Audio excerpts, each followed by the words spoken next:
So there are 5 critical updates that you need to be aware of if you are in the police recruitment process in autumn 24. It's actually the 1st of November 24. So I'm giving you the updates on what's going on in the world of police recruitment. And there's some things that you need to be concerned about. And at the end of this video, I'm going to talk to you about things you can do to mitigate those concerns, to make sure that you've got the best opportunity of securing a place, getting that precious warrant card in your pocket.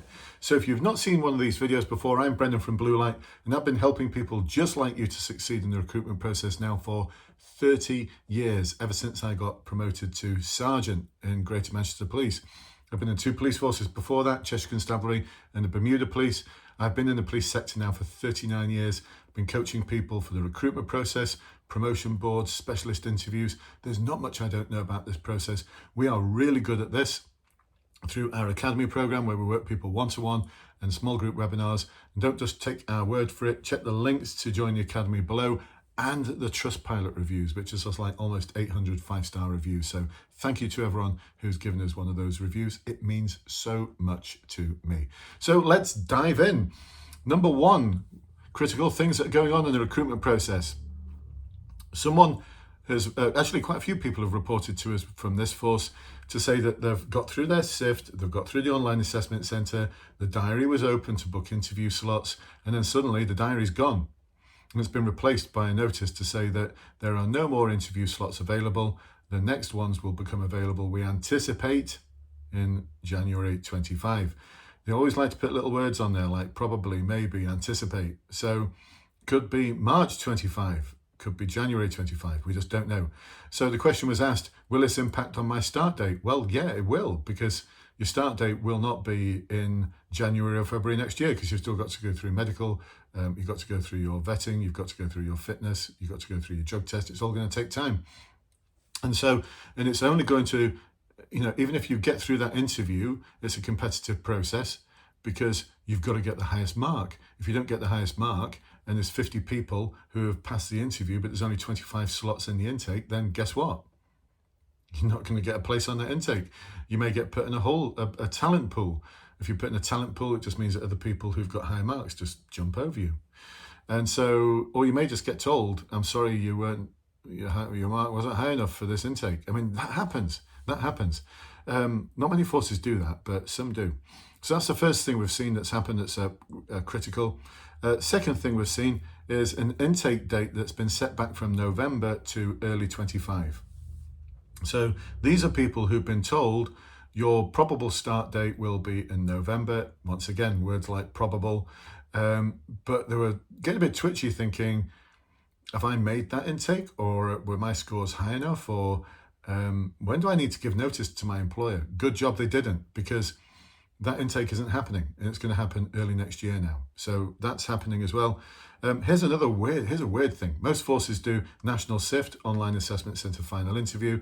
This force does National SIFT, Interview, then Online Assessment Centre. Now, a few forces do that, but this one has done something extraordinary. They've done SIFT, Interview. You've passed your interview. There's no intakes until summer next year, summer 25. And so we'll ask you to do your online assessment centre beginning of June 25. That's like, for these individuals, that's well over a year before they've got any chance of being in the constabulary. It's probably going to be more like 18 months for those individuals. Another interesting thing that's happened is the Met Police had already stopped their direct entry detective route. They've halted it. It will happen again. They've done this before. They've stopped it for several months and then started it again. Another force has stopped their detective route. Just like, that's the end of it. For now. It will open up again at some point in the future. And the 5th thing that we've seen is reduced intake sizes. So intakes that were going to be like 40 strong are now 25 strong or 30 strong. And we've seen that as well in the lovely, fantastic, and everyone looks proud and deserves to feel proud, photographs of passing out parades, and there is everyone, and a bit like that one there. That was me in the Bermuda Police, my passing out parade photograph.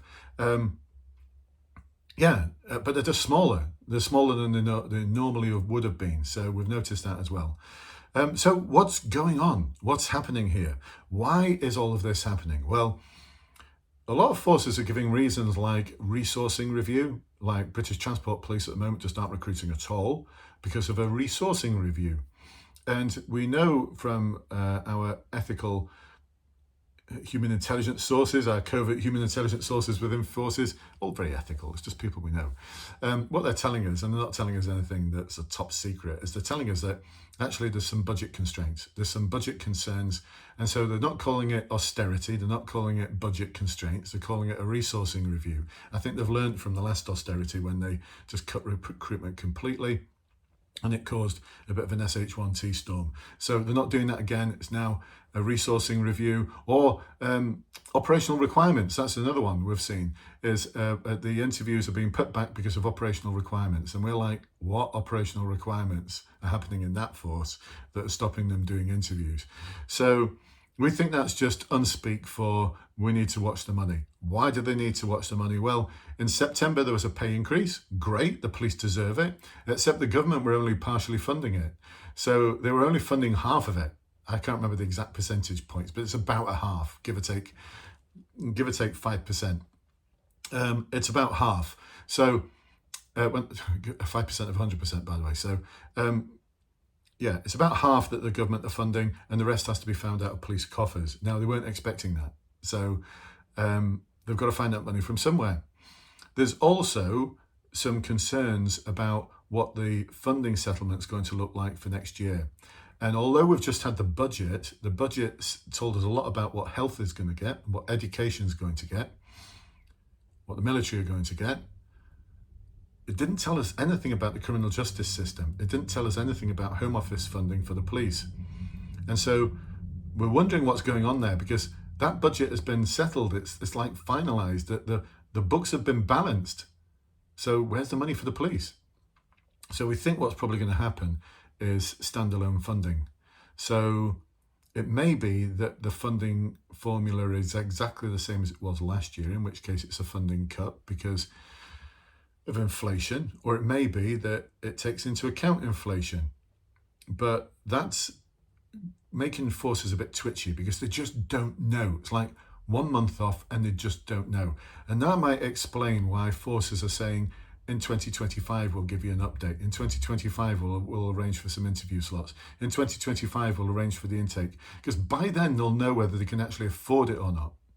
And there's a bottom line, because you know, every police officer who's recruited costs a lot of money, and almost 90% of the force budget gets spent on pay and pensions. Yes, it is that much. You know, the biggest asset that the police service has is its people. And it's not the police stations, it's not the police cars, it's not all the kit, it's people. They cost the most.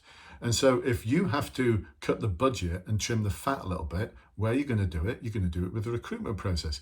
I know this because I've been doing this, I've been in this world for 30 years now, and I've been focusing a lot more on recruitment over the past 15 years. So I've seen this come and go. Whenever there's concerns about money, where do we trim? We trim recruitment, and we just let people leave and we just don't replace them. Or that was austerity. I think what's happening now is we just replace them, but not all of them, because we can take a bit of a hit. We're going to have to take a bit of a hit because we just don't have the money. And they've already dug into their reserves over austerity. There's one force out there who made all of their budget, just laid it all out in a public meeting. And what was concerning was how they were eating into their financial reserves. Now, you just can't keep doing that, because if you've got no reserves left, then if you're a business, you'd be something called bankrupt. So you've got to have some reserves. So we think all of these things combined. Oh, on top of that, out of the budget, the increase in national insurance payment by employers for a small force like Durham, this is quoting the Policing and Crime Commissioner from Durham, small force like Durham Constabulary, it's an additional 2.5 million a year. So for bigger forces like Greater Manchester Police, we would expect that to be around 8 million a year. For the Met, it's going to be like 20 million, something like that. So it's all additional money they've got to find from somewhere, because they've got to pay people. You can't just suddenly welsh on that deal and say, can we pay you half now and half next month? Or can we can we sort of bank it away for you and we'll pay you that pay increase in a year's time? It doesn't work like that. You've just got to pay people, it's just the way it is. And so that's what we think is going on. Now, can we mitigate for that? Yes, we can. Because you might be sat there at the moment feeling a bit depressed, thinking, God, shoot. I was hoping to be in the police service by spring 25 or by the end of 2024. Well, that dream may come to fruition depending on the force, or it may not. So if you are in a category where you've been told it may be next year sometime, if you can move around the country, do so. And start exploring whether you can transfer your online assessment centre scores and your SIF scores, and start exploring whether you can actually move to a different force. Now, they've got to be recruiting, and they've got to be in the mood to actually accept your online assessment centre score. We know of one force that doesn't, because they've got enough people applying anyway. They don't need someone who's failed an interview elsewhere. This is someone who failed their final interview in one force and asked if they could transfer their online assessment score to another force, and the force said, no, you failed your interview at that force. We're not interested, basically, in a nice way. Wait for them to call you back or give them another go. But the thing is, they normally say things like you've got to wait 3 months or 6 months. There's one force out there that's saying wait 12 months.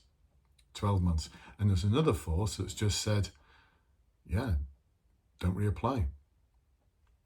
In a nice way, they've just said, that's it. There's no apply again in 3 months, 6 months. It's just like, no, don't. You've failed.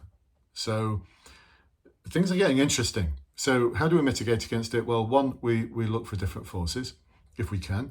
If we can't, and even if you can do that, still do this. Get the highest mark. You've just got to get the highest mark. You're in competition here with other people. Unless it's a really big force that's recruiting large numbers like the Met, where you've just got to pass. And even in the Met, 92% of all applicants don't get through. Only 8% of all the applicants actually succeed. So it's not like if you look inside our Facebook group, you'd think everyone passes. No, they don't. The people who are saying, yippee, fantastic, I'm so proud I've passed, they deserve to say they've passed and they deserve to be proud. But you don't get that many people saying I've screwed up and I've failed again. So look, those are the odds, those are the stats. And if you're thinking, it's really unusual. No, it's not. It really is not that unusual. This is the way it's always been. Uplift changed things a little bit because the police had to recruit massive numbers in a small amount of time. But this is normal. This is like the way things have always been. They've always been like this. They were like this when I joined. When I joined, it was incredibly competitive. My intake was just 11 strong. And there was something like 30, we were told 40, but I think it's probably more like 30 people. 30 people going for every one place. It's always been competitive. It's always been a prize worth having though. So these are some of the things that we think you can do. If you'd like to find out more about how you can work with us to achieve those good results, to achieve those amazing results, check the links below. There's a form to fill in because we want to know a little bit about you. And then we'll have a coaching call with you where we'll actually work through what you're struggling with, what your needs are, and determine whether you're a good fit for our academy program. If you are, we can talk to you about it. If you're not, then we'll point you in the right direction and we'll wish you well. We don't work with everyone. We only work with a small number of people, but we do it so intensely that we can actually guarantee the result. So if you don't pass, we give you all your money back. Can't say further than that, can we? So listen, if that's something you're interested in, then check the links below. If you've got any questions, ask in the comments and we'll do our best to get back to you. Hope this has been useful for you, and we'll give you any other updates as and when they come in, especially when the December funding settlement comes in, and we'll know exactly what forces are going to get or not get, and we'll give you an update then in about a month's time. So until then, catch up with you soon. Bye-bye for now.